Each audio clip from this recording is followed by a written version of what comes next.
Welcome to the trailer for The Magic of David Corsaro. Now, as I see it, all trailers for Magic DVDs nowadays have to have three things in them.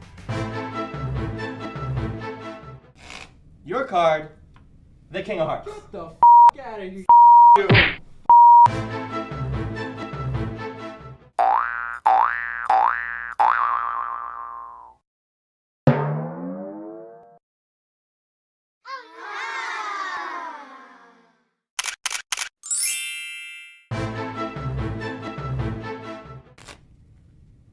Is that your card? Wow. You're hot. But not this DVD. The trailer for this DVD is going to be a little different. I'm going to let the material speak for itself. Check it out.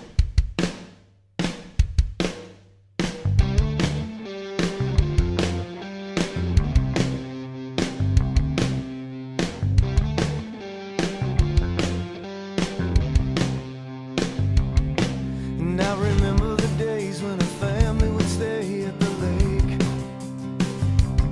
Miss Judy had a beauty that no man could ever mistake. Well, I made up my mind, I don't care what I gotta go through.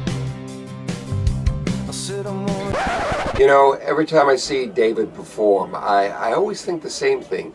That is a nice suit he's wearing.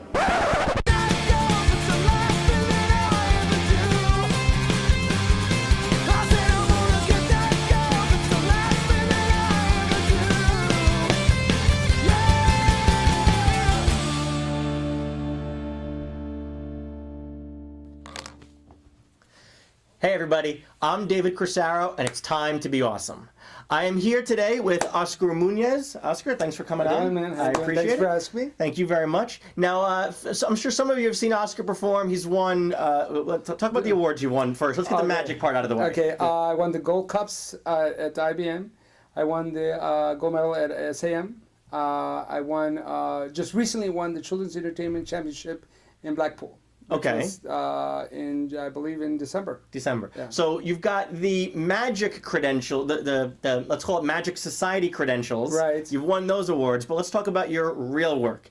Oscar does how many family shows per year? We this last year it was 500. 500 family shows per year. Now, when you do the math, there's only 365 days in a year. So 500 shows a year. On average, you're doing 4 to 5 shows a day.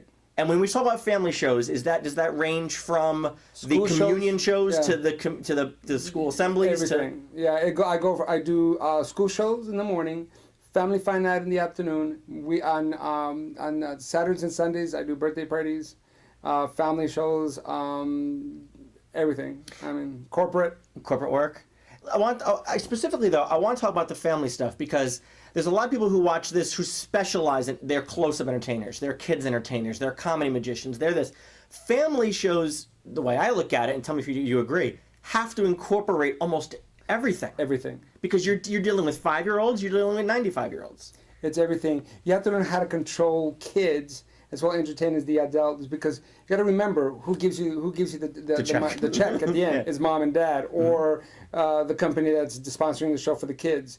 And so you have to make it equally as entertaining not only for the kids but also for the adults. How do you do that? How do you structure your show? How do you select material to appeal to such a large, or do you? Well, I do. I have to first realize, you have to realize that when you're working for a family, is I don't use like any material that's going to be vulgar, obviously. I mean, you can't, you know. Right. So even when I do the adult shows, I don't use any vulgarity. Mm-hmm. You just take material, and when you do like for adults and kids, and you want to shoot the adult stuff over the kids' heads where it's not dirty or degrading, but the adults get it. So you're walking a fine line. So will you do a kids trick, but yet you'll sprinkle in some humor for the adults? Right. You, gosh, I'm trying to remember. Kind of restored. Okay. You know, one of the lines that I use. This is the first trick I did when I was a kid. My mother used to tie me up. And I said, and then I look at the adults and I say, bring back memories. You know, so the adults laugh because, you know, it's, okay, I can get involved in this too. It's not just kiddie-ish. It's all right. You're not just talking. They don't Right. think, oh, okay, this is just for the kids, Right. and I can drink my coffee. Right. They're, oh, wait a minute, this guy's going to be Right. funny, Exactly. and I'm gonna relate to that Yeah, I too. want to bring them into. Do you ever do a trick for the adults? In my show, for a family show, yes. Yes. You do. How do you keep that entertaining for the kids? You get the kids involved too. You have to have mom and daddy to think, or remember. Okay. So the kids will, if mommy and daddy can remember the card or mommy and daddy can do it, they help them. So the kids are screaming stuff Right, out, they're right, pointing at right, things. right, That's right. how you're getting them Yeah. involved. You just said about 4 shows a day on sometimes. The show is structured. I mean, know it's like how I'm many- tired now, and I didn't do anything today. Right. Well, the show is structured as such that I do. It's a motivational show. It's called The Power Within. The Power Within The You. power within. Okay. Yeah, and it's a magic show that tells the kids about believing in themselves, believing that they can accomplish their dreams and their goals. And I use magic as almost like emphasizing my points. Oh, okay. So in a typical school show, I do like maybe 4 to 5 tricks in 45 minutes. So it's a 45-minute show, and you're doing 4 to 5 tricks in that with a message Right. sort of right. ingrained into the whole Right, thing. exactly. Everything that I do has a point to it. It's not just do a trick, say no to drugs, or do a trick, believe in yourself. It's entwined. It involves. It's not. Magic is used as like again to say your point. It's not just to do a trick. Do you do that on all your shows, or is that just for those specific motivational ones? Yeah, the motivation schools. When I do schools in Texas, you cannot take the kids out of the classroom without being educational. Oh, okay. So you can't just go, oh, look, I'm doing a magic show, come and see me. It has to have a point. There's got to be a reason because state of Texas, it has to be educational before you take them out of class. When you've got 4 shows in a day, do you? And I'm doing it by myself too. Which my next question was: A, do you have help, and B, do you kind of reset as you go along? I mean, or are you just do the show, break down, go, set up, do the show, break down, go? When I do the show, I have 2 boxes. One is my prop box, and the other is sound box. I get to the school. You're going to do it on stage. They have a cafetorium or a gymnasium. One electric outlet for the sound. So that's normally everything is already plugged in. All I do is take my electrical outlet, boom, that's my sound. So that's already taken care of. Remote control music. Okay. For the magic, I pop the box up. I have 2 drawers, and everything that I do when I put it away, it's reset. Okay. So when I get to and when I'm done, the curtain comes off the table, that breaks down, unplug, ready to go, and go to the next school. Jesus.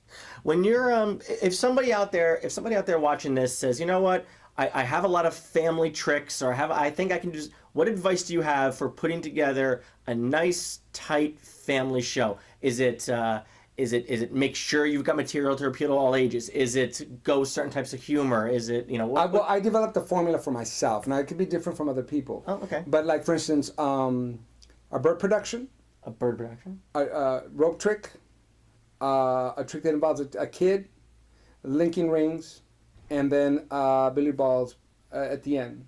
billiard ball manipulation. Right. So now next year comes along, all I substitute is different tricks, but the same bird production. I don't say the same bird production, but a bird production. Okay. So it fits the same pattern for me. So I don't have to think about a new trick. It's the same type of trick and can be used with the same message. Like for instance, let's take for instance a production of bird. You got your fire bag, you got your dove pan, you got a balloon to bird. So there's tricks that you can just take out. Okay. So you have a formula, almost like a structure, Right. that you have found, and that's the order? Right. Any particular reason why you go in that order? Do you find one's a good opener, one's Right. right, things like that? Yeah, you will like the bird production. You want to first show, okay, this guy means business. Bird productions usually people go, wow. Okay. So now the audience, okay, he's going to do he's set the tone. Right. Yeah. Okay. Right. Cut and restored. Usually I use a kid for cut and restored. We're talking about believing in yourself. Do you really believe in yourself? And let's say the rope is cut, tied together. If you really truly believe in yourself, you're going to be able to move this knot up to here. And when kids don't think they could do it because they just see you tie it up And then when they repeat, I believe in myself, and they actually move the knot, they're the ones creating the magic, and they go, wow. And you got 400, 500 kids going, wow. And you got the principal who hired you going, wow, let's hire him again. You know, that kind of stuff. That's really smart. You got this nice little business model there too that you're incorporating to make sure that you're rebooked for the next year. And which does happen because I'm done. The principal says, we loved you. Can we book you again next year? So, you're all set, ready to go. Yeah, you're good to go. What are some of the biggest challenges that you found that you were either able to overcome, or that after 500 a year for I don't know how many years you're still trying to overcome? The biggest challenges is to reinvent yourself every year, because you got to remember, like when I'm doing school shows. Let's say I do pre-K first and second, third, fourth, and fifth. That's how I usually break it down. It's pre-K first and second, first show, third, fourth, and fifth, the second show. Okay. The material's different because obviously age group. But the fifth grade moved on the next year to sixth grade. So now you have the first moving up to second moving to third, and they're going to see you can't do the same show. No. You have to reinvent. And because they remember. They remember. They forget their homework. They forget to do the things, but they know exactly what you did last year. Yeah, and they'll remind you. Oh, are you going to do that thing with the donut, or are you going to bake a bird appear? And so you have to reinvent yourself every year. How do you do that? I go to a lot. How do you do it? How I do it? I go to a lot of counselors conventions, a lot of principals conventions, and I sit and I pay to go to these conventions. I mean, I go and say it's not cheap, but you learn what they're looking for. You learn to speak their language, and I develop the programs just by listening to them. I think that's a really good point. That's something I never consider, which is I think some people out there think I have a good show, I'm going to go into it, whereas you have a slightly different approach of you're going to address what the schools need. You're providing a service. First and foremost, but before the magic, right? You're going to be educational. You're going to be right. You're looking for what they need. So now when you go to them, you already have it. This is what you're looking for. I have it for you. This is what you need. I can provide it for you. So it goes beyond just again, it's show business. It's beyond the show. Right. It's creating the business model and understanding what it is that they need, because that's who they're ultimately going to buy from.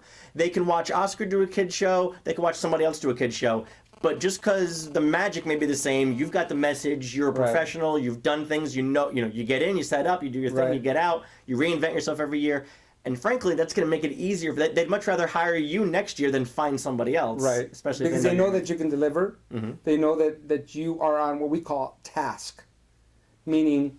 Task meaning is that it's educational based. It's mandated by the state. Okay? So you're on task. That's a good point. You're hitting all essential elements of education. And in the state of Texas, you also got to be certified. Your fingerprints have to be taken. Oh, really? Yeah. You can't just walk in and say I'm a magician. No, you got to say, look, I've been checked out. I'm not a pedophile. I'm not, not a criminal. I'm not a criminal. Right. So they check you out before you walk into that door. That's really cool. Now I know that you do some magicians lectures as well. Right. What is most of the stuff that you talk about in that lecture stuff like this, or do you touch on some of the award-winning stuff that you do? Well, it's funny because we were just here at Factors, right? So it's the best of the best of close-up workers, and best of the close-up workers.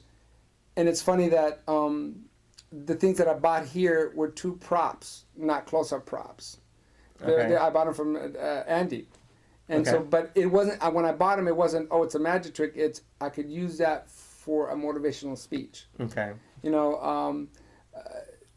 What's some of the stuff that you teach? There was some of I like teach, in your lecture and stuff like that. It's about how to developing yourself, because all in all, magic, I think, is secondary. Being who you are is first. If people love you and they like who you are and the persona that you have, you can mess up, they still love you. That's a good point, because you always hear magicians on DVDs say, they'll teach a trick and they'll say, make it your own. That's hard. It is. That's hard to do. It's hard to make your own because you just learned it.